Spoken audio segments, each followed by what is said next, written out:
Buenas tardes, gracias por venir a todos. Yo personalmente no conocía la librería, seguramente muchos de vosotros tampoco, y ha sido un encuentro estupendo. Me parece un sitio fenomenal para venir aquí a tocar, a leer. ¿Se oye bien sin micrófono o no? Es que doy clase en el Prat. Bien. Bueno, pues nada, simplemente daros las gracias a todos por venir hoy aquí a un sitio que, insisto, no conocía, me parece un sitio muy, muy agradable. Os diré brevemente cómo vamos a hacer esta presentación. Tanto Lola como yo vamos a hacer una serie de preguntas, vamos a intentar meter una conversación con Laia.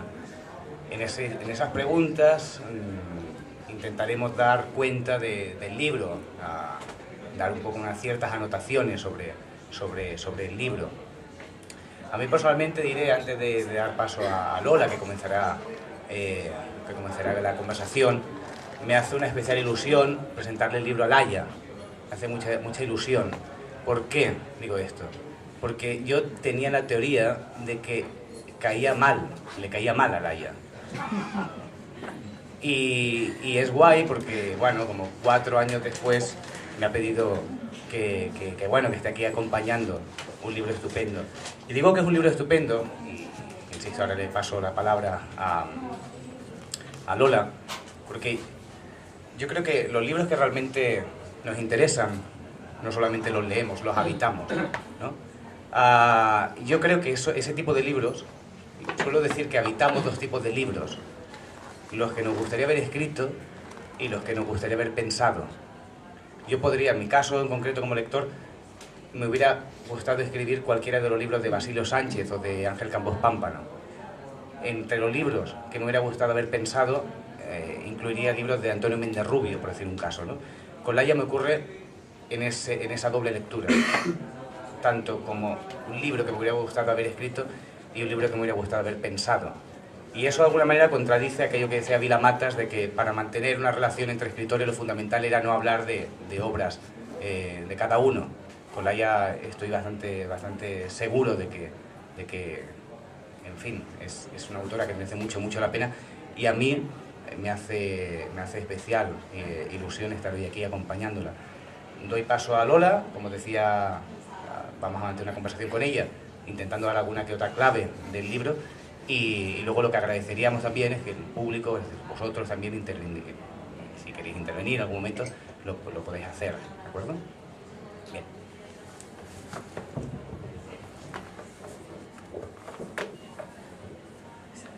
El micro sí es de súper cantante.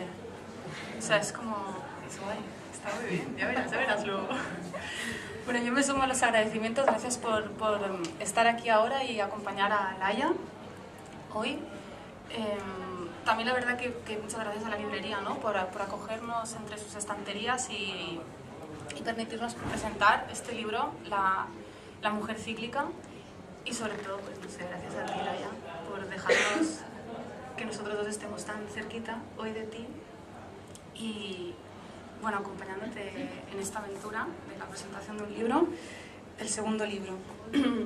Yo antes de empezar, como ha dicho Alex, vamos a hacer así un diálogo. Entonces, antes de empezar con la primera pregunta letal, porque de momento somos sus amigos, pero cuando acabemos seremos súper enemigos para siempre. Yo lo fui. Pues volverás a serlo. Entonces, antes de empezar así con la primera pregunta, me gustaría un poco comentaros brevemente una sensación que yo tuve durante la lectura de La mujer cíclica. A mí siempre me interesa, cuando leo, atender al lugar desde donde surge la voz de la escritura. En qué lugar está ubicada esa voz y desde dónde me habla. Entonces, teniendo esto en cuenta, cuando iba leyendo, me vino a la cabeza un cortometraje de Maya Deren que se llama Meshes of the Afternoon, en el que aparece una mujer, y esa mujer está caminando por una especie de sendero e intenta perseguir a otra figura fantasmal que no deja ver el rostro, no se le puede nunca ver el rostro.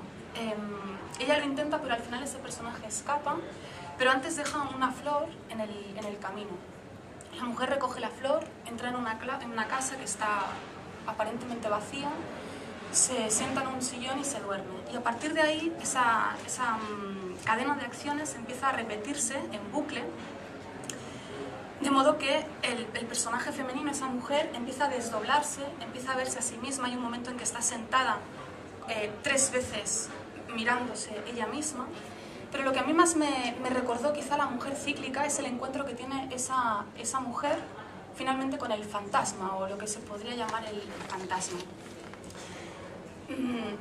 Ella entra en una habitación y entonces ve que esa figura, que va vestida con una especie como de vestido negro, está ahí dentro y está con el rostro justo mirando hacia el otro lado, pero de pronto se gira y la mira.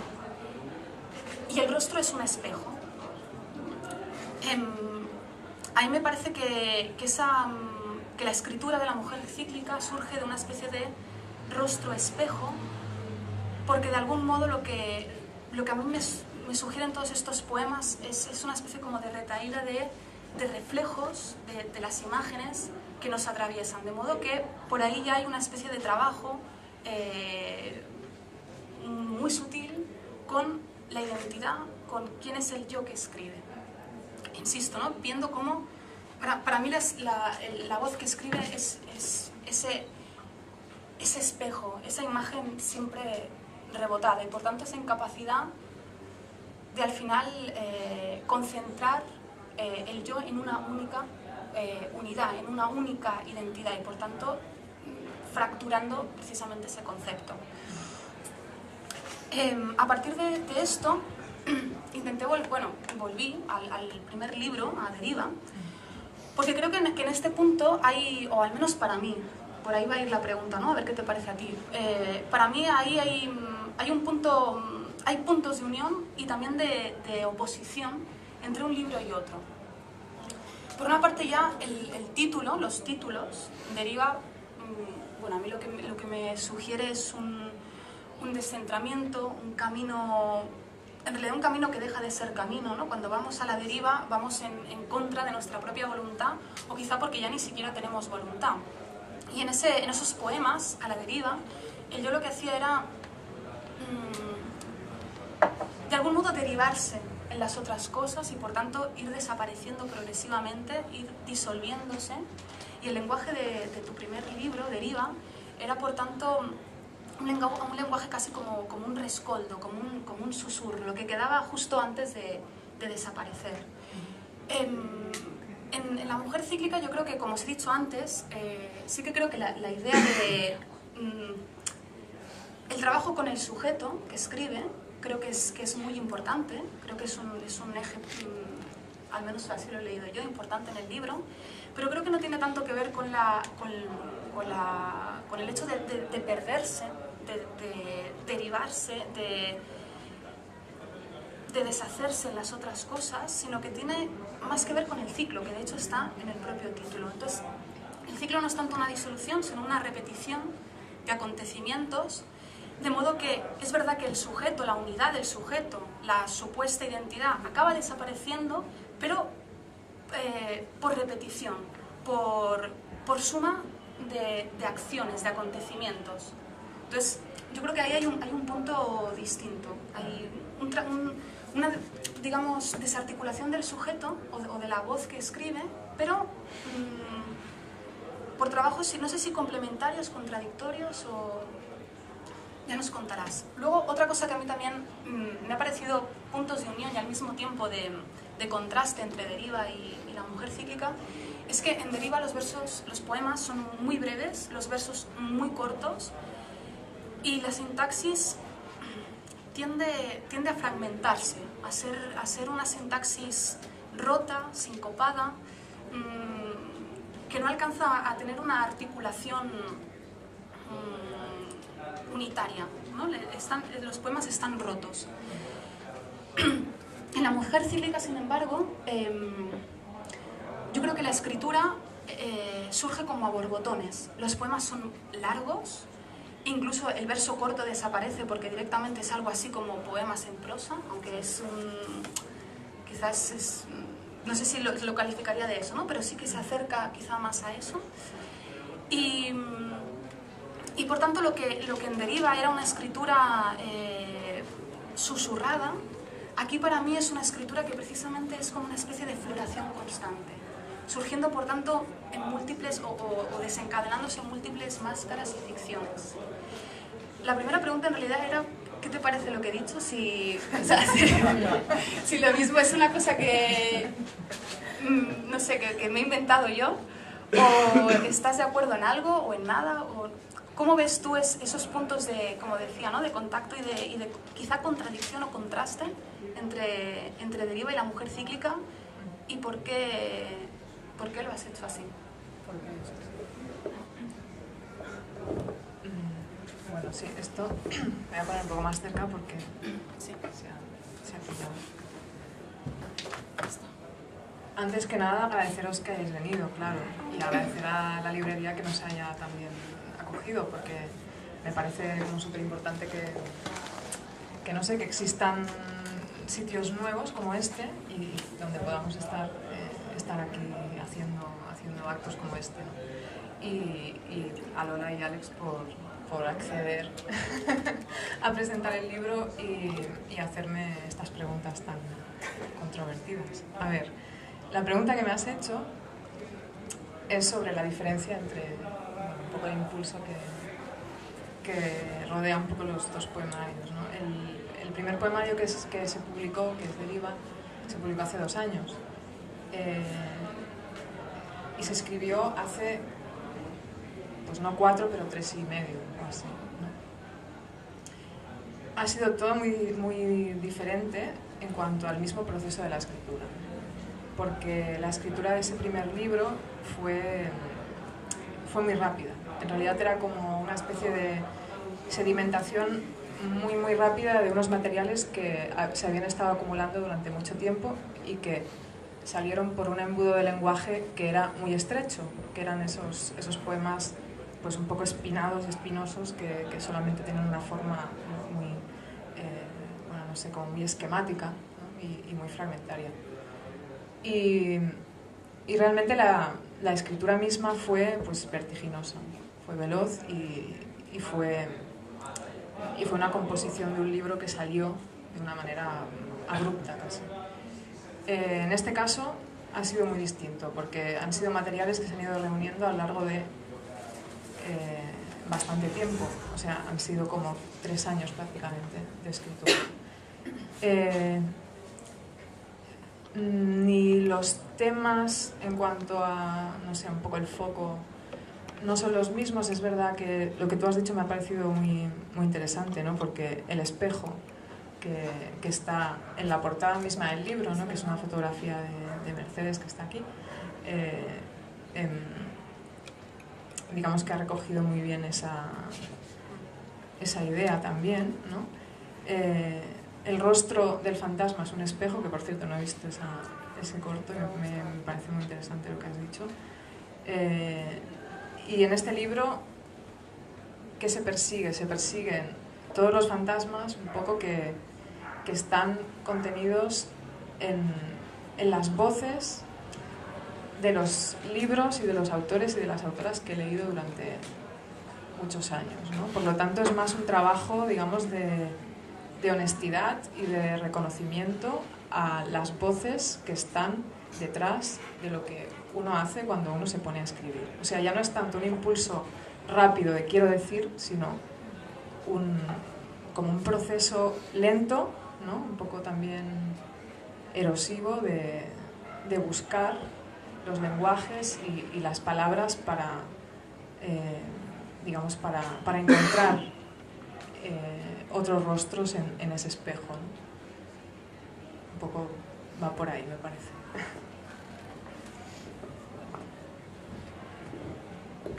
Siguiendo un poco esa idea de la evolución, incluso el paralelismo que pueda existir entre un libro y otro, voy a citar uno de los textos que quizá más me han gustado del libro. Es un poema que se llama Como si, entre paréntesis, me parece de lejos uno de los mejores textos sobre el acto creativo, sobre el hecho de escribir que he leído en años. Ahí en ese poema, ella dice, lo que sea la poesía ya lo he olvidado. Hace tiempo era una forma de nombrar el mundo, de reconstruir la presencia y el gesto con una escápula punzante. Ahora probablemente sea algo así como una entraña. Bien,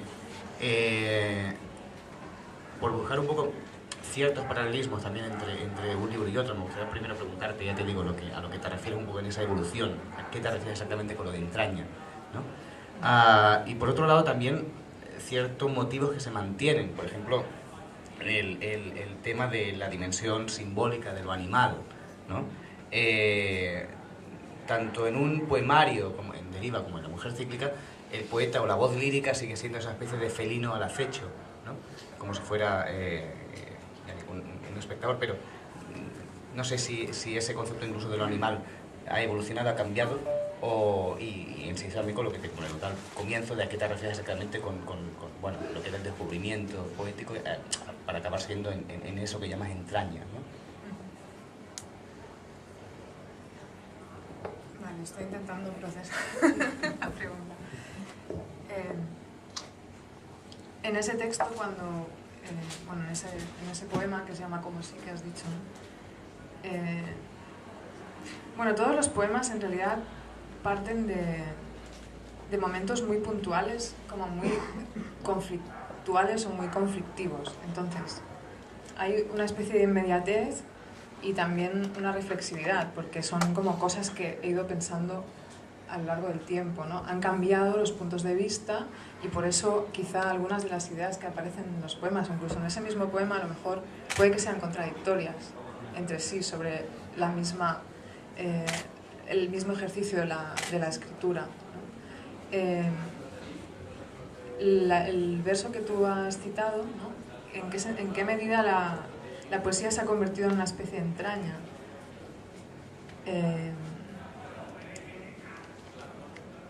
Es un poco, en realidad, me parece interesante que lo hayas dicho porque es un poco lo que todo el libro articula. O sea, articula con los poemas, articula con los personajes que aparecen en los poemas, ¿no? En la segunda parte,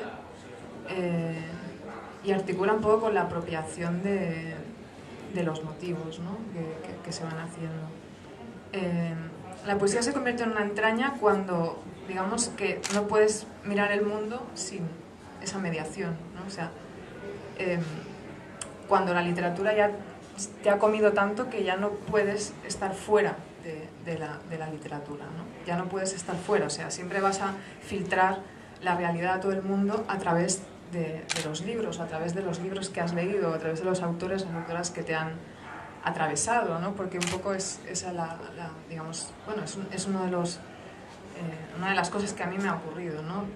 Yo empecé a leer de cría, ¿no? y seguí leyendo como con una voracidad, ¿no? Como todos, como casi todos, ¿no? Y esa voracidad, digamos que al final como que se acaba apropiando de ti, ¿no? Y en esa medida supongo que el verso responde a eso, ¿no? ¿El tema del animal? El tema del animal que me preguntabas. Continúa ahí. El tema del animal, sí, o sea, en los dos libros aparece, ¿no? la idea del animal y la imagen del animal, y un poco es la búsqueda de lo anterior, ¿no? De lo anterior a lo humano o a las representaciones. Y supongo que eso no lo podemos encontrar ni lo podemos decir, lo tenemos que decir con lenguaje, entonces nunca podremos llegar a saber cuál es el animal, ¿no? Cuál es, pero está en ambos sitios y creo que continuará estando en todo lo que pueda escribir, porque es uno de los motivos que me interesa, ¿no? O sea, saber ese animal va cambiando de cara, evidentemente, ¿no? Va cambiando de forma y seguramente es muy distinto en cada caso, pero yo tampoco me he puesto a pensarlo, o sea.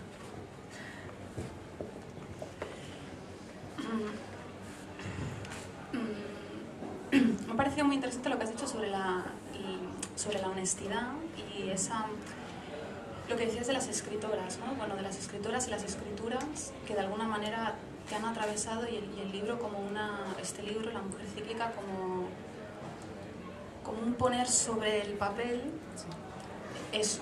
Entonces, a mí lo que me parecía es que, por una parte, tú cuando escribes, cuando estás escribiendo esos poemas, hay por una parte una especie como de fractura de ti misma para quizá dar cabida a otras voces. Y, por ejemplo, me parece que se puede palpar la idea incluso de alcanzar lo neutro, que la voz del poema alcance lo neutro. Lo neutro en un sentido como de dejar de ser eso que se llama yo y reconocer las múltiples cosas que quizá acaban albergándose ahí, ¿no? Entonces, por ejemplo, recojo algunos versos así que tú has escrito aquí. Estoy viviendo una vida que no me pertenece. En otro, estoy en un cuerpo que podría desdoblarse. Ahora me veo así, un muelle, una bisagra. O la vida es esta intersección, hacerse piel neutra o escucha. Este especialmente me gusta mucho, hacerse piel neutra o escucha. Entonces, yo lo que te quería preguntar es, ¿cómo tú percibes el hecho de que, por una parte, la voz de los poemas tienda a desmembrarse, o más que la voz, ese supuesto sujeto que habla ahí tienda a desmembrarse, buscando por tanto una especie como de antigénero, es decir, lo neutro, eso por una parte, y cómo eso puede encaja o no, o lo debemos entender como una contradicción con el hecho de que en el poema habiten múltiples voces femeninas, ¿no? Entonces hay por una parte como lo neutro y por otra parte lo femenino. Entonces, un poco cómo ves eso, ¿sí? como una continuidad, como algo que tiene relación, o como algo que es quizá una contradicción, una paradoja.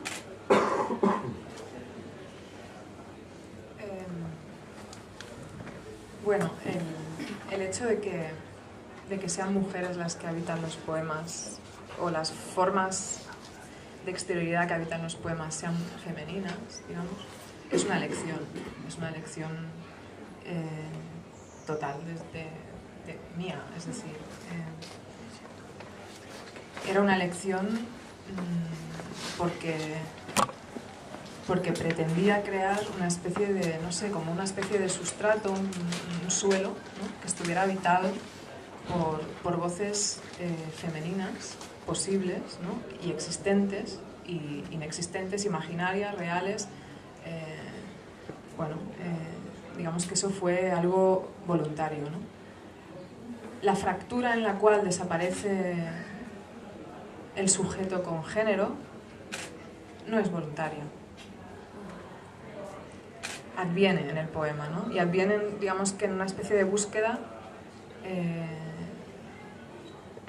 de ciertos límites del poema, no sé cómo decirlo, ¿no? Supongo que ahí lo que hay es una contradicción, sí. Hay una contradicción, pero yo defiendo la contradicción. El otro día estuvimos hablando con María Rosa, ¿no? de temas lógicos, y justamente creo que en el libro he buscado, ¿no? He buscado que exista la contradicción en la forma y en el cuerpo de los poemas y en lo que se dice, quizá porque yo soy un personaje contradictorio, ¿no? Que lo asumo, o sea, que no entiendo el principio de no contradicción en mi vida, pero quiero decir que sí, supongo que lo que tú me has preguntado es así. Es contradictorio o no buscar que las voces que habitan los poemas sean de mujer y además tender hacia la disolución de cualquier género. Bueno, es que el sujeto que habla en los poemas, ¿quién es también, ¿no? ¿Tiene género? Lo tiene y no lo tiene, ¿no? Y es posible que lo tenga y no lo tenga. Viene un poco como, más que como pregunta, como anotación. Mirad, en el fondo Lola y yo estamos aquí para, ante todo, recomendar un libro que nos ha gustado mucho, ¿no? Dentro de esas cosas que nos ha gustado mucho, o que personalmente he apuntado como uno de los mejores logros y tal, es cómo trata Laia el tema de la dualidad, como decían ellas antes, ¿no? El tema del otro, de la otredad, vivir una vida que no nos pertenece, que citaba antes a Lola. Mirad, es un tema que aparece desde el primer poema hasta el último, con mayor o menor intensidad. Es decir, de hecho, es más, sus últimos tres versos, los que cierran La mujer cíclica, dicen: podría ser tú, yo podría ser tú, en mí, fuera. Es decir, el tema de la dualidad, el tema de la otredad existe, está en Laia. A mí me recuerda un poco a eso que decía Chantal Menard, de que en el fondo dialogamos con el otro y es el otro el que nos dicta, ¿no?, lo que tenemos que escribir. No sé, quiero decir, es un tema que como piensas eso, piensas que es el otro el que dicta muchos de esos poemas. Es un tema que seguirás manteniendo en próximos libros. Es un apunte. Te caigo mal. Empezaba contestando la última pregunta. Yo siempre te he dicho que no me caes mal, pero bueno, tú sigues insistiendo. A ver, sí. El tema de la dualidad está en el libro porque está en la persona que supuestamente lo ha escrito también. O sea, que tiene que ver también con todo el tema de la contradicción que estaba apuntando ahora. ¿Quién escribe? Yo a veces soy una especie de transcriptor, ¿no? De transcriptor de lo que me llega, y después lo reelaboro, y después lo limpio, y después lo pulo, ¿no? Pero como una especie de sismógrafo, a veces vamos recogiendo trozos de cosas pensamientos que hasta qué punto podemos decir que los hemos pensado nosotros, ¿no? O se han pensado por nosotros, ¿no? Y eso creo que en el libro aparece dicho y formulado porque es lo que yo creo realmente. O sea, que también es... no me interesa para nada poner el yo por delante, ¿no?, cuando escribo. Me interesa que ese yo se pregunte un poco qué es lo que está haciendo, ¿no? Y que reconozca también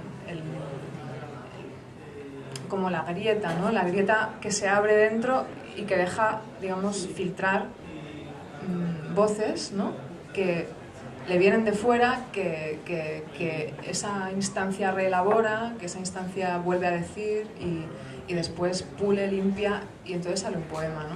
Pero sobre todo quien escribe, creo, o por lo menos yo cuando escribo, lo que hago es estar muy atenta, ¿no? Y en esa atención pues van llegando cosas, van llegando ecos que después evidentemente tengo que juntar y reelaborar, ¿no? Además, estaba pensando también como lo que decías, me parece más en un género como el de la poesía, ¿no?, donde parece que tenga que haber una identificación máxima entre la voz lírica y quien la escribe. Es decir, parece que no se puede hacer ficción en poesía, pero sí, también se puede hacer ficción, ¿no? Parece que otros géneros como el narrativo, por poner un caso, permitan mucho más, ¿no?, esa especie de, no sé, duda, entre comillas, ¿no? Parece que uno siempre tenga que ser confesional cuando escribe poesía, y no tiene por qué ser así.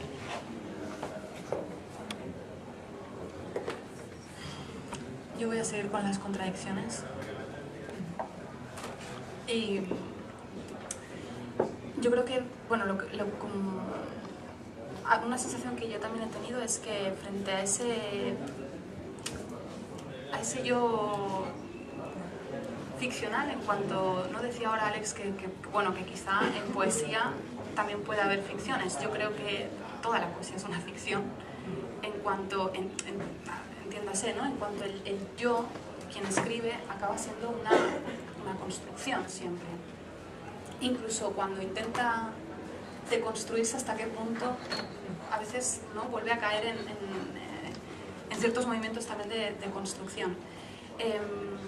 A mí una cosa que me ha llamado la atención y que me ha gustado también el trabajo que haces con eso es, por una parte, hay un digamos, como una especie de desmembramiento, como hemos dicho, del yo, pero del yo en cuanto concepto mental.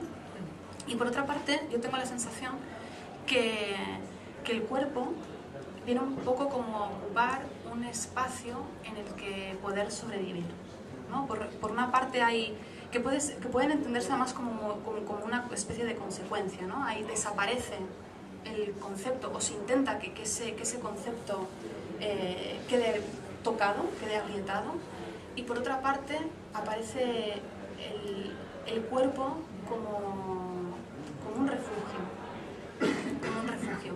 De hecho, ahí también voy a leer, tú dices, por ejemplo, mi cuerpo es la razón, la única razón que me ocupa y me basta. Y en otro poema dices, hay que estar aquí, y ese aquí hace referencia al cuerpo. Entonces, yo leyendo lo que pensaba es, ¿hasta qué punto? A ver, tú cómo lo ves, cómo lo sientes y cómo tienes en cuenta ese aspecto cuando escribes.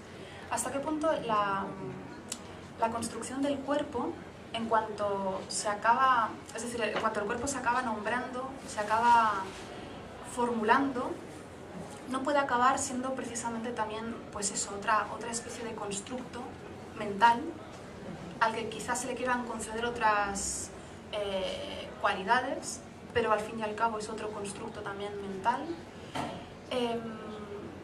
Y bueno, la pregunta en realidad es esa, si puede considerarse finalmente otra especie también de tara mental o no, o en el cuerpo, o podemos escapar en el cuerpo al yo. Y eso, ¿cuál es tu relación ahí cuando escribes respecto a eso? Supongo que el cuerpo como refugio también es una falacia, porque no deja de ser una palabra.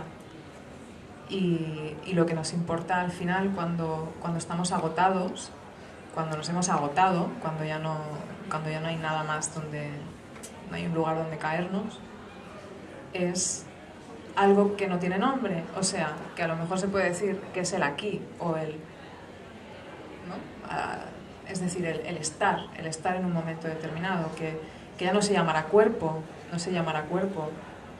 La palabra cuerpo, por contraposición a la mente o lo que sea, ¿no? O al yo como mente o como alma o lo que sea, supongo que también es una trampa en el fondo, pero de alguna manera tenemos que llamar, ¿no? A veces, de alguna manera tenemos que llamar a veces a lo que nos queda, ¿no? Y cuando ya no queda nada más y todo se ha adelgazado tanto y nuestro, no sé, todos nuestros mecanismos físicos y mentales se han agotado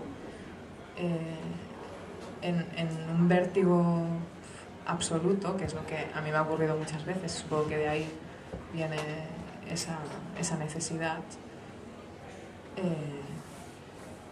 ¿Qué palabra se puede decir? Yo quizá escogí cuerpo, pero podía haber escogido una palabra inventada, o podía haber escogido aquí, o ahora, o un verbo, no sé, cualquiera, ¿no? En el fondo, lo que llamamos cuerpo es nuestra sensación del cuerpo. Lo que llamamos cuerpo es... también puede ser una cárcel, ¿no? Puede ser un límite. Lo que nos contiene, o que contiene otra cosa, contiene lo que, no sé, lo que yo estoy diciendo ahora, ¿no? Y lo rebota. Podría llamarlo de otra manera, quizá en otra ocasión no lo llame cuerpo.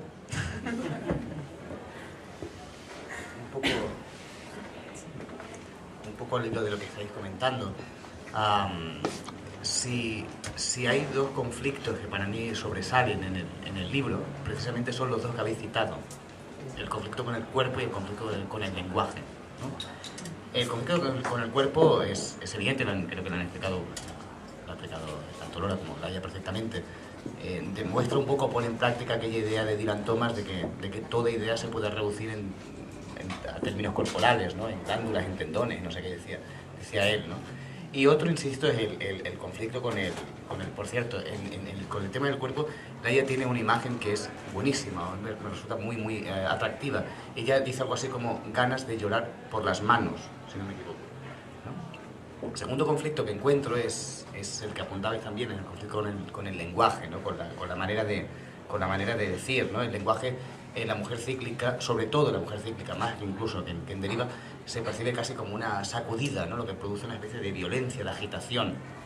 Es como si, yo no sé si incluso te lo he llegado a leer a ti o no recuerdo, como si recibiéramos el lenguaje y al recibirlo lo agritáramos, es decir, es eso, es un encuentro violento casi con la forma, con el lenguaje, con el cómo decir lo que queremos decir. Ella tiene en La mujer cíclica aparece un verso que es bastante significativo. Dice, lo que me asusta no es callar, es no saber encontrar la palabra que atenaza mi deseo. Estaría bien que también nos hablaras de eso, de ese encuentro con el lenguaje, es decir, de la forma, no entrar en una discusión que os encanta a ti, a Juan, que es la forma y el contenido y tal, no es eso, pero sí que me apetecería que nos hablaras de eso, y con un segundo apunte también, ¿qué te aporta la prosa poética, que es un poco lo que guía un poco casi el libro, que no te aportaba el verso corto?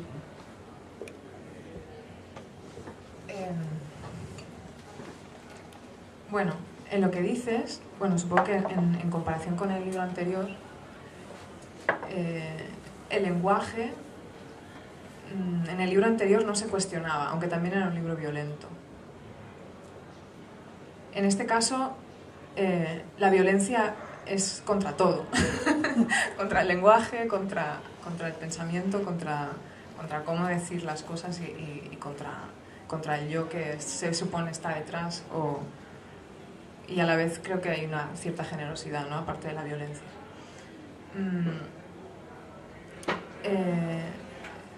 Creo que es una consecuencia y también una consecuencia de cómo yo me planteo la escritura, ¿no? O sea, hay que ponerse incómodos, ¿no? O sea, no me interesaba la comodidad. Si no hubiera hecho una cosa igual, hubiera hecho lo mismo. Pero no me gusta hacer lo mismo, por lo tanto necesito sacudirlo. Y por eso, digamos que creo que cambié tanto de formato, contenido, como dices tú, como de cuestionamiento en algunos poemas, sobre todo sobre cómo decir las cosas, ¿no? Sobre cómo llegar a decirlas, y que el decirlas no significa que las alcancemos, no significa que las hayamos tocado, ¿no? Que al final es lo que al viviente le interesa, ¿no? Tocar las cosas, no decir las cosas, ¿no? Pero con eso está todo el conflicto que decía antes. O sea, vivimos inmersos en la literatura, vivimos inmersos en la poesía, los que por desgracia o por suerte pues hemos estado siempre filtrados por esa mirada, ¿no? Ahí hay un problema casi irresoluble, ¿no? Porque si no, dejamos de escribir, dejamos de leer y nos dedicamos a cualquier otra cosa, ¿no? Que también está muy bien, quiero decir, que quizá es lo que deberíamos hacer. Pero, y sobre el tema de la prosa poética, sí, tiene un sentido con lo que has preguntado, porque cuando yo empecé a leer poesía así más en serio, o no tan en serio, porque no sé cuán serio, que era muy joven en realidad, ¿no? Empecé leyendo a autores que escribían prosa poética, ¿no? Empecé leyendo a los simbolistas, a Gambo, a Baudelaire, también a Alejandra Pizarnik, a Michaud, y toda esa gente, digamos, que escribía poemas en prosa, ¿no? Y empecé escribiendo también poemas en prosa, es decir, empecé escribiendo de alguna manera poemas en prosa. Lo que me da el poema en prosa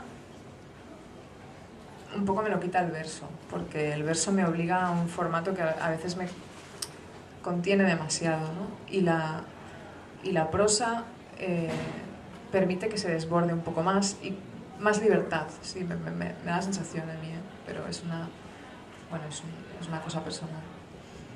Me da más libertad y más amplitud y un poco más, sí, la posibilidad de preguntar sobre lo preguntado dentro del mismo poema, ¿no? Bueno, una mini pregunta antes de hacerte la pregunta. ¿Y eso lo pensaste así antes de empezar a escribir? ¿O fue la propia escritura que tomó como ese cuerpo? La propia escritura. Bueno, la pregunta que a mí me gustaría hacerte en realidad se centra en un poema que se llama Permutaciones, que es la tercera parte de un poema mayor, que si no recuerdo más se llama Movimiento de Huéspedes, ¿no? El poema mayor.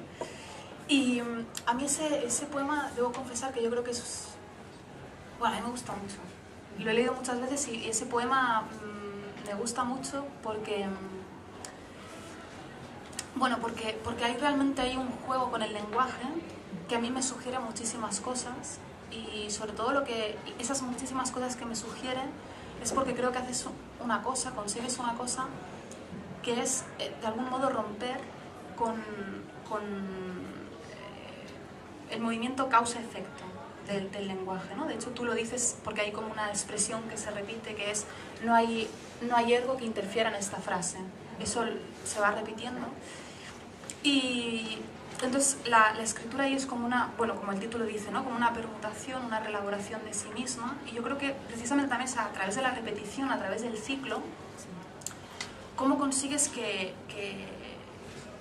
la estructura lógica del lenguaje se fracture, se rompa, porque hay veces en que el sujeto lo que antes era un sujeto acaba siendo el predicado, y luego el predicado aparece como sujeto y finalmente ya ni siquiera hay sujetos ni predicados, hay sintagmas que se van amontonando. Y entonces yo lo que me preguntaba cuando leía ese poema era...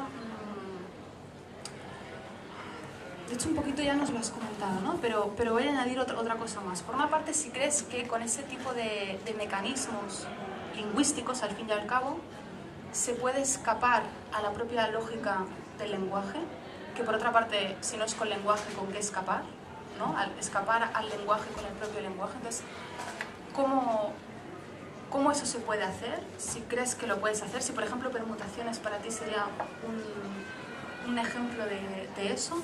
Y por otra parte, y quizá casi que me interesa más, es hasta qué punto concedes a ese trabajo, a esa manera de tensar las palabras, le concedes una dimensión política, y si se la concedes, ¿en qué sentido? ¿Cómo? ¿Y qué conciencia tienes tú de ello cuando te pones a escribir? Bueno, yo no creo que tenga la fórmula para nada, ni mucho menos para lo que tú preguntabas como primera pregunta, ¿no? Creo que sí que puede ser un ejemplo de mi propia práctica, pero no es nada más que de mi propia práctica. Y ese poema además sí que nace de un elemento vivencial y de un recuerdo de infancia, con lo cual sí que puedo decirlo, ¿no? O sea, existe una fijación en algo real, más o menos, ¿no? Pero real un poco imaginario, porque es la realidad, ¿no? Exacto. Mezclado con otras cosas. Pero esa reelaboración que yo hice de ese recuerdo necesitaba ser así. ¿Por qué? Porque no había nada estable en ese recuerdo. Era todo absolutamente... O sea, no había causa-efecto, como tú has dicho. No había nada que explicar que no fueran sensaciones puntuales que se iban amontonando y que se iban cambiando, ¿no? Entre sí. Con lo cual, digamos que un poco ese poema responde a algo más o menos real, o que para mí fue vivencial. Tampoco era una búsqueda súper abstracta de algo, de romper el texto, de romper el lenguaje. Si se ha hecho, un poco ha sido por azar, ¿no? Por azar y por búsqueda y por necesidad, ¿no? Y porque también esa ruptura traducía lo que yo sentía como persona que vivió un hecho y un recuerdo casi abstracto y difuminado. Sí que me parece que todos los actos tienen consecuencias y que todos los actos en realidad y toda creación de lenguaje también es una creación política. Si te alineas de un lado o de otro cuando escribes, en la misma forma en la que tú estás escribiendo, tiene una connotación política en algún sentido, porque todo es político. Es decir, si yo escribo complacientemente sobre cualquier cosa, ¿no? y sin cuestionar el mismo vehículo que estoy haciendo servir, que es el lenguaje, es una posición conformista con la realidad y con el mundo en el fondo, ¿no? Sin embargo, en cuanto intervienen puntos de vista que son un poco distintos, sí que hay un cuestionamiento. Y ese cuestionamiento significa incomodidad. Y yo lo que hago es intentar estar incómoda, no intentar estar cómoda, pero en todo. Me gusta estar incómoda. Y cuando estoy cómoda, entonces me pongo, no sé, un cohete en el culo, ¿no? Para saltar, ¿no? ¿Y qué te proporciona la incomodidad? Me proporciona saltos, me proporciona cambios de perspectiva y conocimiento, creo. Como a todos, ¿no? Me parece. Y cambios. No sé si respondo a la pregunta.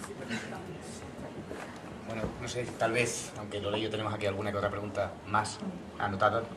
Tal vez estaría bien si a alguno le apetece intervenir con alguna que otra cuestión, alguna que otra pregunta, o no sé, también estaría bien abrir un poco la conversación con vosotros y tal, aprovechando que Laia está aquí, no sé. Alguien... El silencio este siempre es tan incómodo. Bueno, no sé si, por favor, si tenéis alguna cosa que se os ocurra, cortadnos, bueno, no en mitad de cuando hablemos, Laia sobre todo, en fin.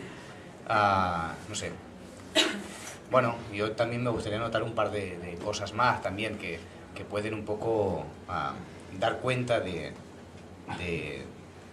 interés que ha suscitado un libro como este en mí, ¿no? Uno de ellos es la manera que tiene Laia de afrontar el tema de la realidad, ¿vale? Posiblemente sea un poema parte de la realidad o nace de la realidad, sea una especie de pleonasmo, una redundancia estúpida, seguramente sea eso.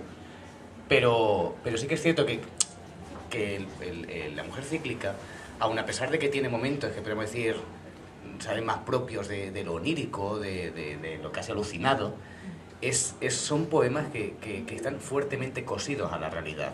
Y eso no es fácil.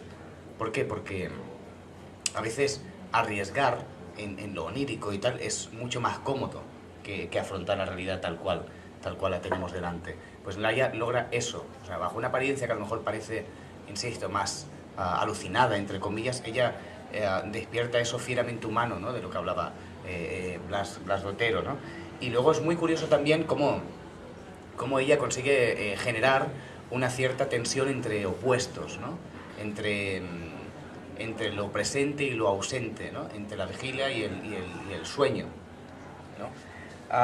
Entre la realidad y la ficción. Al fin y al cabo es no sé, el gran tema para mí de la literatura, ¿no? Y es muy curioso también cómo, no sé, cuando lees a Laia, a veces no sabes dónde termina lo tangible, digamos, lo real, y comienza lo fantasmal, entre comillas, ¿no?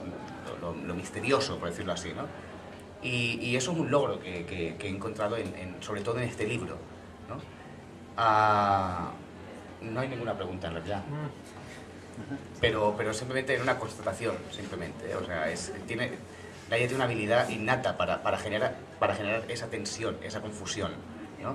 y esa es una de las razones que encuentro para, una de varias que encuentro para que lo leáis. ¿Se os ocurre alguna cosa por ahí? ¿Alguno? La segunda cosa que me gustaría decir, y ya con esto por mi parte ya termino, porque si no... que hay otra cosa que me fascina del libro de Laia, es cómo trata ella el tema del tiempo en los poemas. Ella tiene una habilidad que me interesa mucho, y es cómo consigue alargar el instante, entre comillas, ¿no?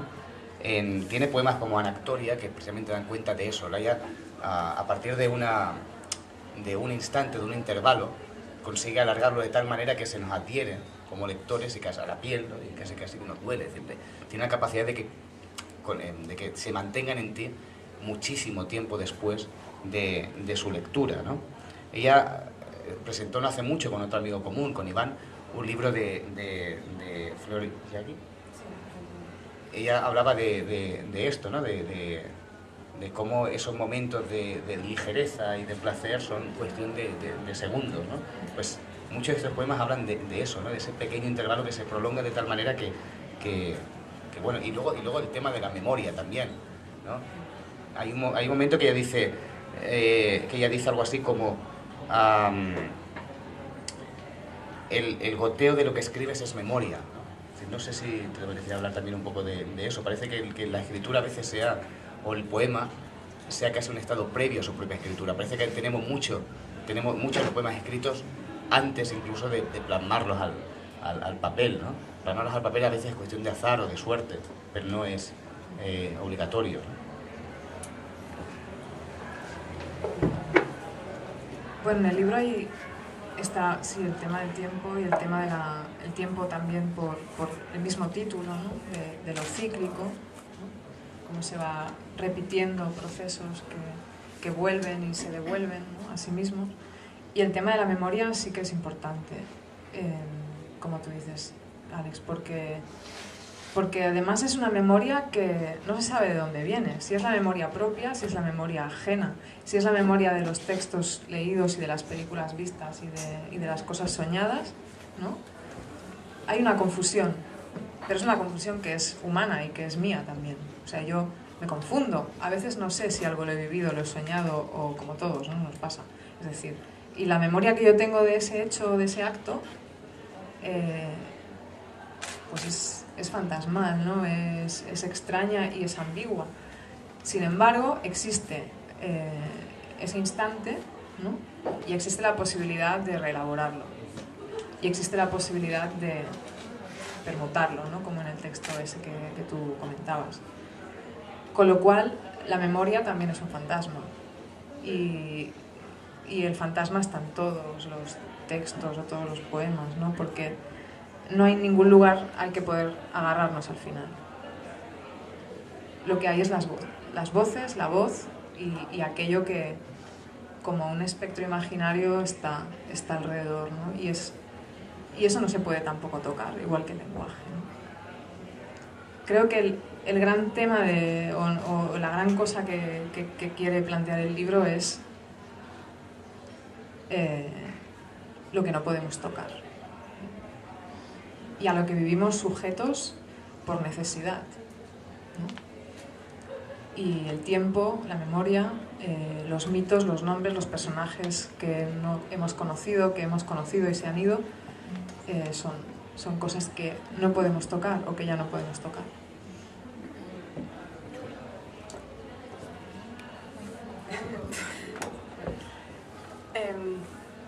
Yo te voy a preguntar una cosa, pero antes quiero decir otra. Porque, bueno, igual es una tontería, pero me ha hecho mucha gracia. Estamos aquí hablando sobre el lenguaje, no sé qué, y de pronto viene una mosca súper gorda que volaba por aquí. Hostia, qué asco, por Dios. ¿Cómo que qué asco? Lo mismo pensaba la mosca de nosotros. Hostia, qué asco, por Dios. Que desaparezcan de este planeta que están destruyendo.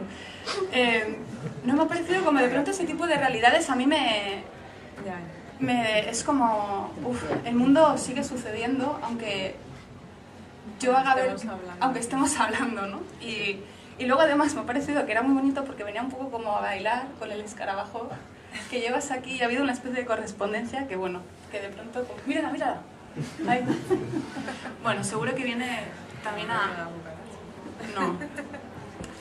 Bueno, en realidad la última pregunta que yo te quería formular era sobre la segunda parte, donde aparecen ya sí como con mucha presencia voces femeninas, que bueno, son desde escritoras, ¿no? Además los títulos de los poemas responden a esas personajes, ¿no? Que pueden ser escritoras, personajes de libros de escritoras, personajes de películas. También ahí como que se van sucediendo, además de alguna manera intercalando de una manera muy profusa los niveles de realidad y de ficción en esa nómina. Entonces a mí me interesan como dos cosas. En primer lugar, supongo que ya te lo habrán preguntado, pero ¿por qué esos nombres y no otros? Si es que hay un porqué, igual, ¿no? Igual surgieron. Y por otra parte, a mí me da la impresión de que tú en la segunda parte alternas una especie como de doble posición en el momento de escribir. Y es que hay veces en que de alguna manera tu voz es la voz de ellas, como que tú desapareces y hablas a través de ellas, y en otras ocasiones, sin embargo, tú lo que haces es como distanciarte, o eso me ha parecido a mí, igual no, pero haces, o sea, como que te distancias, las observas y hablas de ellas, pero no desapareciendo tú, o bueno, lo que sea que seas tú cuando estás ahí escribiendo. Entonces, bueno, ¿por qué ese doble posicionamiento, si es que es tal, y por qué un poco son ellas o no son otras? Bueno, la segunda parte del libro se llama Las que abrieron la sombra, ¿no?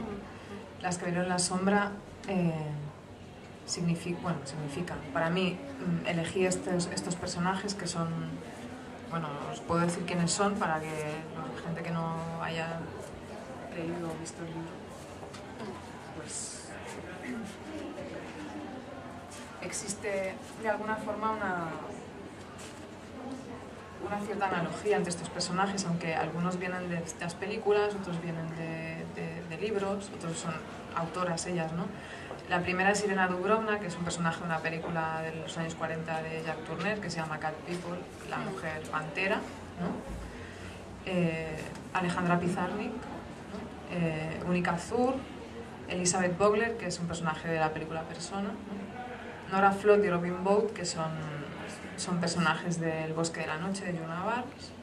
Anna O, que es la primera paciente famosa de Freud, ¿no? Aquella que tiene dos nombres, tiene Anna O y además ella tenía su nombre, que era Berta Pappenheim o algo así. Y lo que no se sabe de Anna O es que además de ser conocida como aquella mujer histérica a la que Freud curó, ¿no? A través del psicoanálisis, o se sabe muy poco, es que ella también escribía y escribió libros después y además fue un personaje que fue feminista. Buenas tardes, gracias por venir a todos. Yo personalmente no conocía la librería, seguramente muchos de vosotros tampoco, y ha sido un encuentro estupendo, me parece un sitio fenomenal para venir aquí a tocar, a leer. ¿Se oye bien sin micrófono o no? Es que doy clase en el Prat. Bien.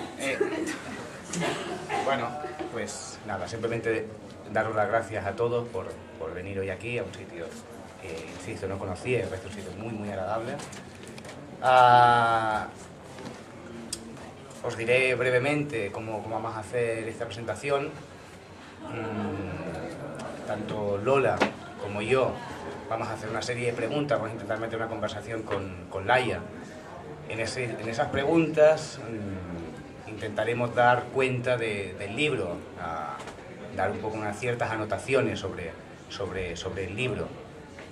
A mí personalmente diré, antes de dar paso a Lola, que comenzará la conversación, me hace una especial ilusión presentarle el libro a Laia. Me hace mucha ilusión. ¿Por qué digo esto? Porque yo tenía la teoría de que le caía mal a Laia. Y es guay porque, bueno, como 4 años después me ha pedido que esté aquí acompañando un libro estupendo. Y digo que es un libro estupendo, y insisto, ahora le paso la palabra a Lola, porque yo creo que los libros que realmente nos interesan, no solamente los leemos, los habitamos, ¿no? Yo creo que ese tipo de libros, suelo decir que habitamos dos tipos de libros, los que nos gustaría haber escrito y los que nos gustaría haber pensado. Yo podría, en mi caso en concreto como lector, me hubiera gustado escribir cualquiera de los libros de Basilio Sánchez o de Ángel Campos Pámpano. Entre los libros que me hubiera gustado haber pensado, incluiría libros de Antonio Méndez Rubio, por decir un caso. La escritura. ¿En qué lugar está ubicada esa voz y desde dónde me habla?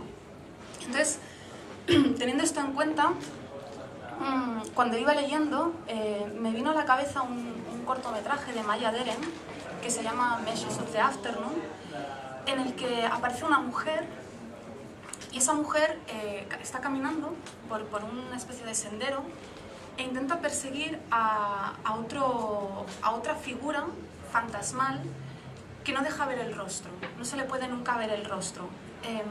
Ella lo intenta, pero al final ese personaje escapa, pero antes deja una flor en el camino. La mujer recoge la flor, entra en una casa que está aparentemente vacía, se sienta en un sillón y se duerme. Y a partir de ahí, esa cadena de acciones empieza a repetirse en bucle, de modo que el personaje femenino, esa mujer, empieza a desdoblarse, empieza a verse a sí misma. Hay un momento en que está sentada 3 veces mirándose ella misma.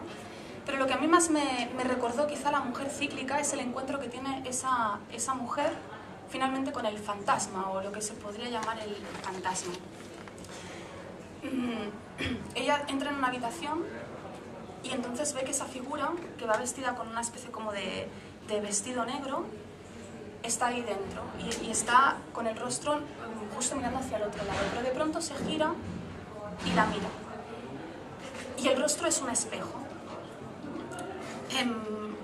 A mí me parece que la escritura de la mujer cíclica surge de una especie de rostro espejo, porque de algún modo lo que a mí me sugieren todos estos poemas es una especie como de retahíla de reflejos de las imágenes que nos atraviesan, de modo que por ahí ya hay una especie de trabajo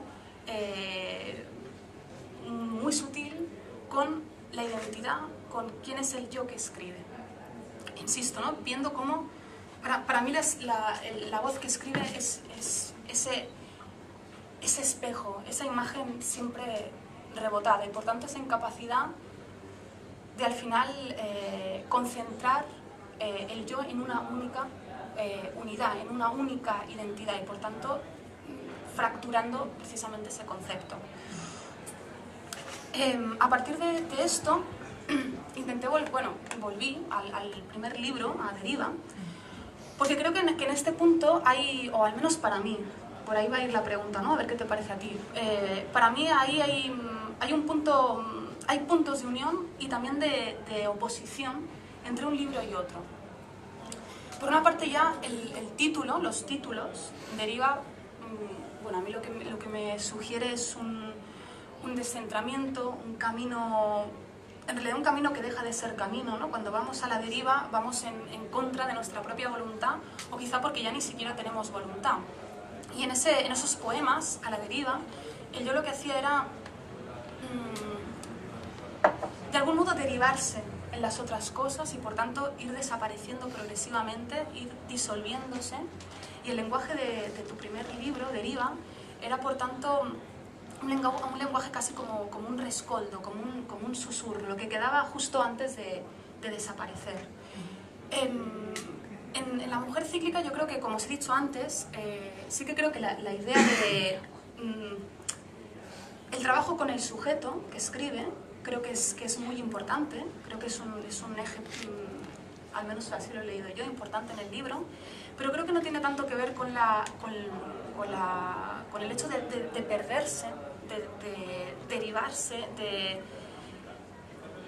deshacerse en las otras cosas, sino que tiene más que ver con el ciclo, que de hecho está en el propio título. Entonces, el ciclo no es tanto una disolución, sino una repetición de acontecimientos, de modo que es verdad que el sujeto, la unidad del sujeto, la supuesta identidad, acaba desapareciendo, pero por repetición.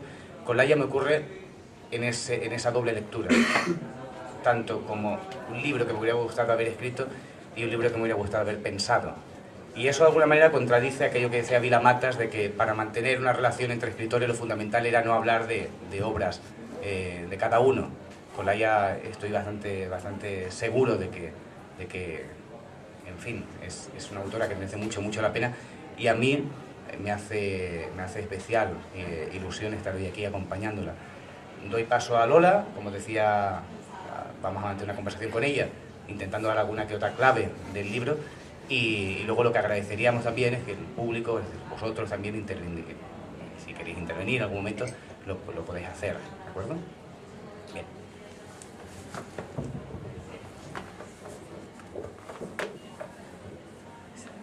El micro sí es de súper cantante. O sea, es como... es guay, está muy bien, ya verás luego. Bueno, yo me sumo a los agradecimientos, gracias por estar aquí ahora y acompañar a Laia hoy. También la verdad que muchas gracias a la librería, ¿no? por acogernos entre sus estanterías y permitirnos presentar este libro, La mujer cíclica, y sobre todo, pues no sé, gracias a ti, Laia, por dejarnos que nosotros dos estemos tan cerquita hoy de ti y, bueno, acompañándote en esta aventura de la presentación de un libro, el segundo libro. Yo antes de empezar, como ha dicho Alex, vamos a hacer así un diálogo. Entonces, antes de empezar con la primera pregunta letal, porque de momento somos sus amigos, pero cuando acabemos seremos súper enemigos para siempre. Yo lo fui. Pues volverás a serlo. Entonces, antes de empezar así con la primera pregunta, me gustaría un poco comentaros brevemente una sensación que yo tuve durante la lectura de La mujer cíclica. A mí siempre me interesa cuando leo atender al lugar desde donde surge la voz de la por suma de acciones, de acontecimientos. Entonces, yo creo que ahí hay un punto distinto. Hay una, digamos, desarticulación del sujeto o de la voz que escribe, pero por trabajos, no sé si complementarios, contradictorios o... ya nos contarás. Luego, otra cosa que a mí también me ha parecido puntos de unión y al mismo tiempo de contraste entre Deriva y La mujer cíclica, es que en Deriva los poemas son muy breves, los versos muy cortos, y la sintaxis tiende a fragmentarse, a ser una sintaxis rota, sincopada, que no alcanza a tener una articulación unitaria, ¿no? Los poemas están rotos. En La mujer cíclica, sin embargo, yo creo que la escritura surge como a borbotones. Los poemas son largos, incluso el verso corto desaparece porque directamente es algo así como poemas en prosa, aunque quizás es, no sé si lo calificaría de eso, ¿no? Pero sí que se acerca quizá más a eso. Y por tanto lo que en Deriva era una escritura susurrada, aquí para mí es una escritura que precisamente es como una especie de floración constante, surgiendo por tanto en múltiples o desencadenándose en múltiples máscaras y ficciones. La primera pregunta en realidad era, ¿qué te parece lo que he dicho? Si lo mismo es una cosa que, no sé, que me he inventado yo, o estás de acuerdo en algo o en nada, o ¿cómo ves tú esos puntos de, como decía, ¿no? de contacto y de quizá contradicción o contraste entre Deriva y La mujer cíclica, y por qué lo has hecho así? Bueno, sí, esto me voy a poner un poco más cerca porque... Sí.